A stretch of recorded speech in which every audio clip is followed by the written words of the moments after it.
Hello everyone, class 12 भौतिक विज्ञान। आज का हमारा टॉपिक है पूर्ण आंतरिक परावर्तन के उदाहरण। पूर्ण आंतरिक परावर्तन आपने पढ़ा ही होगा।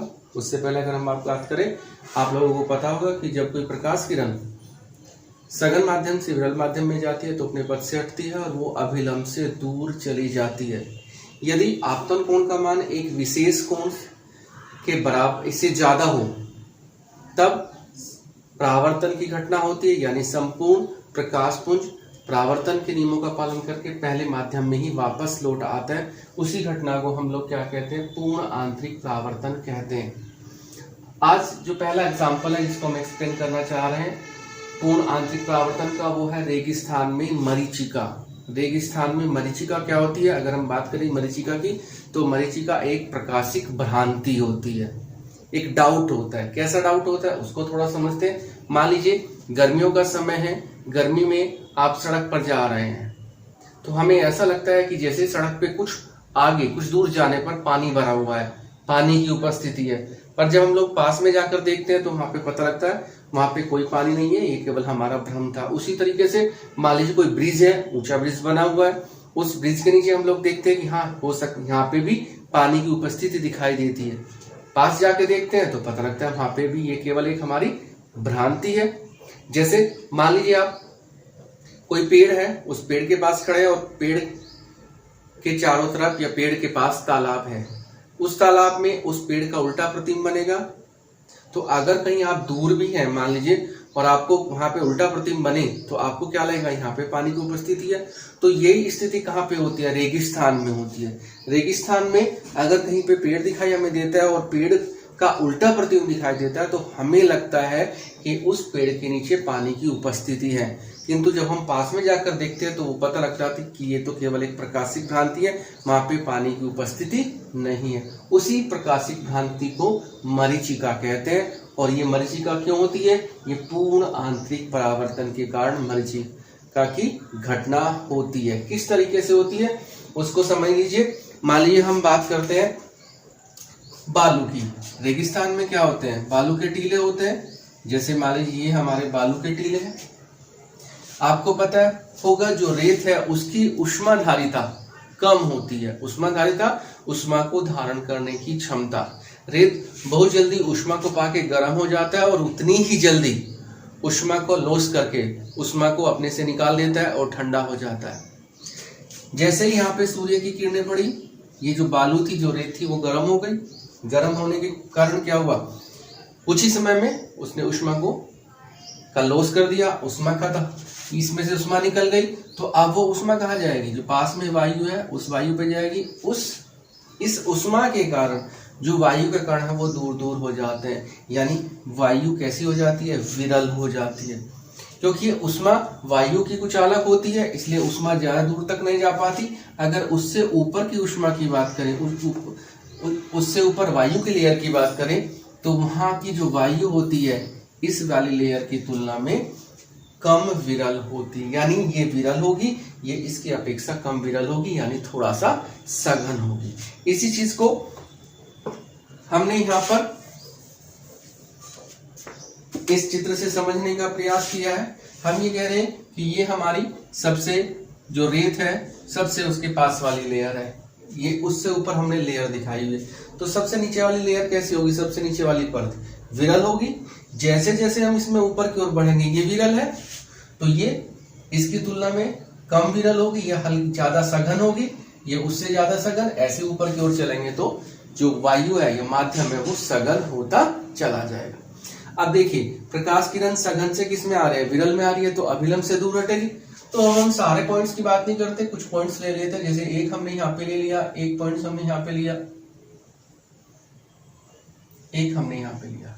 तो आप देख रहे हैं यहां से प्रकाश किरण चली, जैसे ही, यानी ये ऊपर वाला सघन है तो नीचे वाला क्या हो गया? उसकी तुलना में विरल।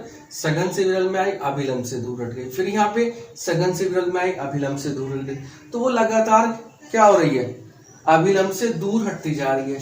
अब मान लीजिए अगर किसी भी स्थिति में आपतन कोण का मान क्रांतिक कोण से ज्यादा हो जाए तब क्या होगा? पूर्ण आंतरिक परावर्तन की घटना हो जाएगी। प्रकाश दूसरे माध्यम में नहीं जाएगा और वो पहले ही माध्यम में वापस लौट आएगा। उस स्थिति में देखिए यहाँ पे क्या हुआ, पूर्ण आंतरिक परावर्तन की घटना हुई, तो प्रकाश सीधा ऐसे नीचे न जाके कैसे चला गया, ऐसे चला गया। अब मान लीजिए यहाँ पर कोई व्यक्ति है, यहाँ पे कोई व्यक्ति खड़ा है, तो उसको क्या होगा, ये पेड़ भी दिखाई देगा। इसके साथ साथ आप देख रहे हैं प्रकाश किरण यहां से भी आ रही है, इस व्यक्ति को इस पेड़ का उल्टा प्रतिबिंब भी दिखाई देगा। और अगर उसको उल्टा प्रतिबिंब दिखाई देता है तो उसे क्या लगेगा कि इस पेड़ के नीचे पानी है, उस पानी में उल्टा प्रतिबिंब बन रहा है, यानी उसको एक भ्रांति उत्पन्न हो जाएगी। उसी भ्रांति को हम लोग क्या कहते हैं, रेगिस्तान में मरीचिका कहते हैं। तो मरीचिका की जो घटना होती है वो किसके कारण होती है, पूर्ण आंतरिक परावर्तन के कारण होती है। अब हम लोग सेकंड एग्जांपल की बात करते हैं। जो हमारा सेकंड एग्जांपल है पूर्ण आंतरिक परावर्तन पे है, वो है हीरे का अत्यधिक चमकना। हीरा बहुत ज्यादा चमक उत्पन्न करता है, और हीरा डायमंड वैल्यू अपने आप ही ज्यादा होती है। अगर किसी ने डायमंड की रिंग पहनी हो तो अलग ही भाई चमक दिखाई देगी उसकी। तो क्यों हीरा इतना चमकता है उसकी बात करते हैं, समझेंगे। जो हीरा होता है, हीरे का जो क्रांति कोण होता है वो 24 डिग्री होता है। हीरे के लिए क्रांति कोण कितना होता है, 24 डिग्री होता है। तो अगर आपतन कोण का मान 24 डिग्री से कम है, यानी ये क्या है हमारा आपतन कोण का, ये तो क्रांति कोण है। अगर हमारा आपतन कोण उसका मान किससे कम है, क्रांति कोण से कम है, तो उस स्थिति में तो क्या होगा, अपवर्तन की घटना होगी। और अगर उससे ज्यादा होगा तो परावर्तन की, पूर्ण आंतरिक परावर्तन की घटना हो जाएगी। तो अगर हम एक तरासे हुए हीरे की बात करें, जो कटिंग करके हीरा होता है उसकी बात करें, तो उसमें क्या होता है, प्रकाश किसी एक सतह से पहुंचा, जब इस सतह से वो प्रवेश करता है तो सतह से प्रवेश करने पर क्या होता है, अपवर्तन की घटना होती है। जैसे ही वो हीरे के अंदर प्रवेश कर जाता है, हीरे की जो अंदर की विभिन्न सतह हैं उन सतहों पर बहुल परावर्तन होता है। जैसे आप देख रहे होंगे यहाँ से उसने प्रवेश किया, वो यहाँ पे पहुंच गया, यहाँ से ऐसे, तो लगातार क्या हो रहा है, बहुल परावर्तन हो रहा है। यानी हीरे की जो अंदर की सतह है उन सतह पर लगातार परावर्तन की घटना होती रहती है। और जिस स्थिति में भी आपतन कोण का मान क्रांति कोण से कम हो जाता है, तब हीरे से जो प्रकाश है उस सतह से बाहर निकल आता है। तो होता क्या है, जो हीरे से प्रकाश बाहर निकलता है कुछ विशेष सतहों से बाहर निकलता है। इस कारण से क्या होता है, हीरा चमकदार दिखाई देता है, क्योंकि उसके अंदर प्रकाश का बहुल परावर्तन होता रहता है विभिन्न सतह से। इस कारण से हीरा चमकदार दिखाई देता है। अब हम लोग बात करते हैं, एक तीसरी कंडीशन है, तीसरा एग्जाम्पल की बात करते हैं।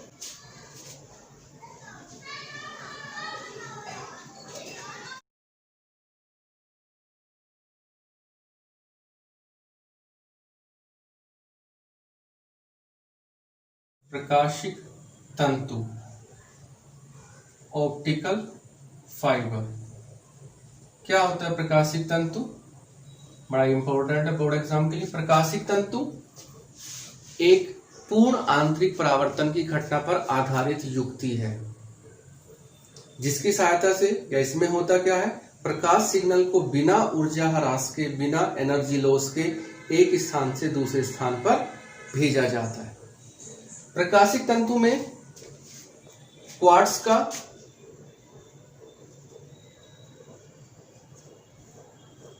पतला लंबा पाइप होता है, जिसकी आंतरिक सतह पर, जो पतला लंबा पाइप है इसकी आंतरिक सतह पर हम क्या करते हैं, n बराबर 1.5 अपवर्तनांक वाले पदार्थ का लेप कर देते हैं। यानी आंतरिक जो क्वार्ट्ज का पाइप है उसकी आंतरिक सतह पर हमने क्या किया, 1.5 अपवर्तनांक वाले पदार्थ का लेप कर दिया। जो पाइप होता है, जैसे हम लोग बात करें, ये हमारा पाइप है, इस पाइप की आंतरिक सतह पर जो इनर सरफेस है, उस आंतरिक सतह पे हमने क्या किया, 1.5 अपवर्तनांक वाले पदार्थ का लेप कर दिया। ये जो पॉलिश्ड आप कह सकते हैं जो आंतरिक सतह है, इसकी आंतरिक सतह को क्या बोलते हैं? क्रोड बोलते हैं। और जो पॉलिश सरफेस है, इसके अंदर का जो पॉलिश सरफेस है, उस पॉलिश सरफेस को क्लैडिंग या अधिपट्टन भी बोलते हैं। आ गया होगा समझ में?